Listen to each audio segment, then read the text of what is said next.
Good morning, everybody. This is Lorraine, Alternative Homesteading. I wanted to bring to you the sky show over my property. It's approximately 8:30 a.m. on Tuesday. And let me just show you a little bit better. Hope everybody's doing well. The sky was blue, but it's not anymore. And they predicted, they're so funny how they can predict the weather. They predicted that it's going to rain tomorrow, 100%.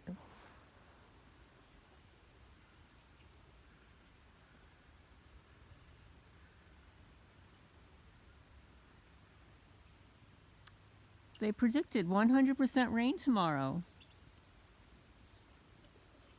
Wow. How can they predict that? Amazing.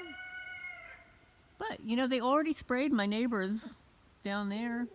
Now they're just taking care of me, too. Look, X marks the spot. X. Y. It looks like Freemason symbology up there. Anybody know what I'm talking about? The Freemason symbology? X's, Y's. They use runes. The ancient Nordic runes. The symbolism of the runes.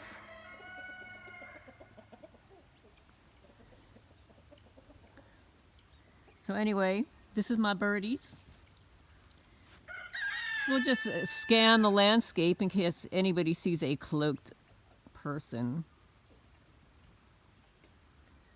So anyway, I was up a little bit late last night recording a video, and yes, when I moved here, the property had been vacant for more than a year. The original owner was 96 years old when he passed away. Everybody allegedly, I'm going to say allegedly, adored him. He was a beloved man in the neighborhood, in the community. He collected old cars and old things, and he gave tours of this property. That's why I've got all these little buildings here. For anybody's like, well, what's all the little buildings? Well, what he did after his wife died, which is very suspicious. Let me just back up. He lived here, and then he went to work in Ohio. And when he retired, like 20, 30 years later, however many years it is after when you retire, he moves back here to his hometown to retire with his wife. And within a couple of years, his wife had something go wrong, and then she died. Very suspicious. That's what happens here.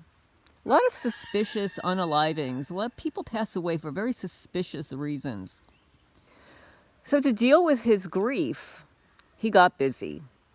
So he actually lived up there. He lived up at the top of the hill where my garage is. Let me show you. That huge garage there, he had his mobile home trailer up there. And he lived there for 30 years. And then what he did is he created this little village. And every one of these buildings was reminiscent of a building that he grew up with in childhood. And then he decorated them on the interior for that purpose. So I have a church on here. I've got a church, a grocery store, an outhouse, a bookstore. I had an auto shop, but I sold everything in there. I have a little homestead. I had a what do you call them? A smith shop. That everything inside of that was sold by the brothers or the sons who inherited the property after the former owner passed away. And I just took down the building because people were hanging out there, like where my birdies are down there. I took down a building. Right there. There was a building on the corner there, like a blacksmith shop, where you hammer things. And I removed that building there. Too many people hanging out there. So when I moved here, the property had been vacant for more than a year because the former owner was actually in the hospital for a few months. He died in the month of July from pneumonia. Isn't that bizarre? 96 years old. He'd had a heart attack years before. He survived. He kept himself very busy here, healthy lifestyle, and he built all these buildings to deal with his grief. And everybody knew him. Everybody knew the property really well, which is another reason why I need to move from here, because all these local criminals, they know this property, they know it probably better than I do, because they were surveilling the former owner, trying to steal his property while he was alive. And they thought that after he passed away, that the new owners would be so stupid that they wouldn't know. Well, that's what happens when you invest in a legal land survey. You realize that your criminal neighbors are trying to steal something from you, along with the county lawyer. And we'll have to tell you the story about how the county lawyer maneuvered his way into somebody else's property with the help of the brother of the Scarlett. I guess it would be considered her brother-in-law. The Scarlett's look. There's the plane. It's right there. You probably can't see it. It's spraying right now. But anyway, so when I moved here, and I'm going to show you. I'll just show you quickly, and then I'm going to go feed my kitties. I already fed the birds. The birds are already yapping. I've got to feed my little kitties. But it's very wet here, and it's going to rain again tomorrow. So back in here, I call it the outer field, okay? And I had fencing there. And the fencing was torn down. I had a gate. The gate was torn down. That outer field, I had a barn there. The barn kept getting flooded because of the county's culvert. They never made good on the fact that I had to tear down a 100-year-old barn because of the county's negligence. Jackson County negligence. Judge Shane Gabbert. Yeah, that piece of crapola. So, when I moved here, there were horses all in there.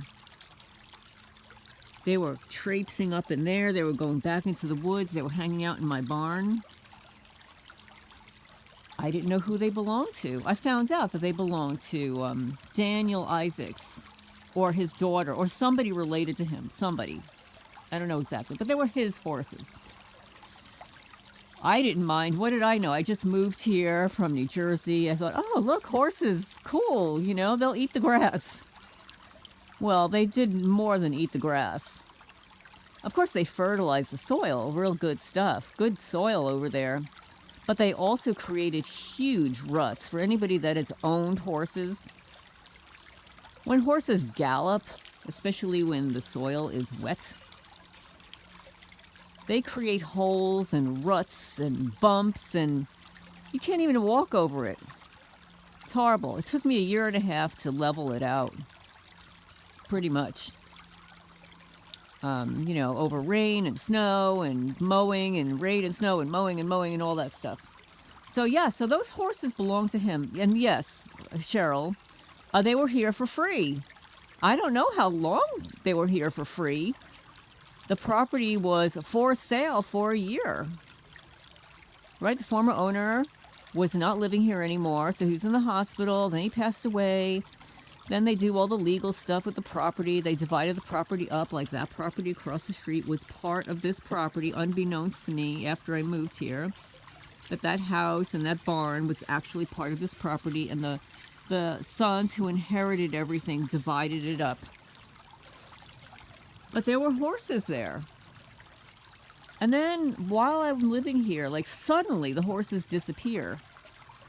And you can see how much rain we had, because this is the stream behind my house.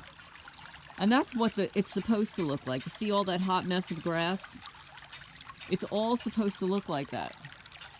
And I'll show you why it's being damaged here. You can see here. And you see down there? That's all dug up. All of that's dug up.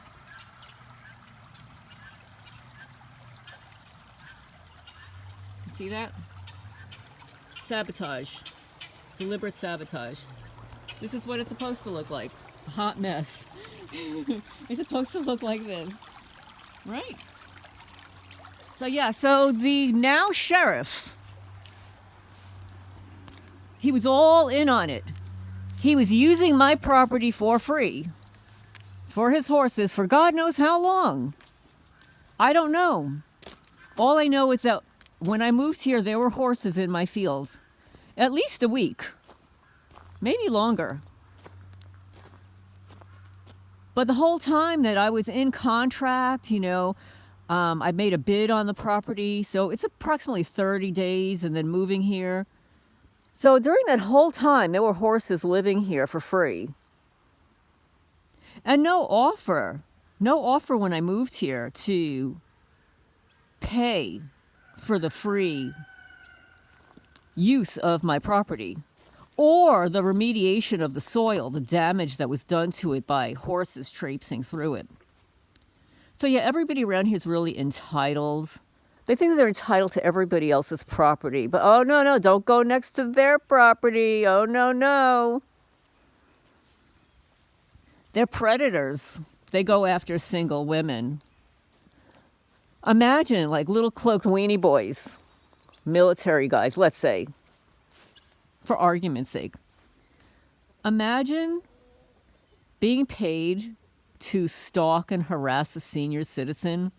What kind of a weenie boy? What kind of a coward? What kind of a little weenie boy takes money to do that? It could be his own mother, right? His own mother, his own grandmother. But these little weenie boys, they're not going to go to war in Afghanistan. Oh no. They can't risk their lives. They have to feel safe while they're stalking a 60-something-year-old woman, right? Of course, I'm being sarcastic.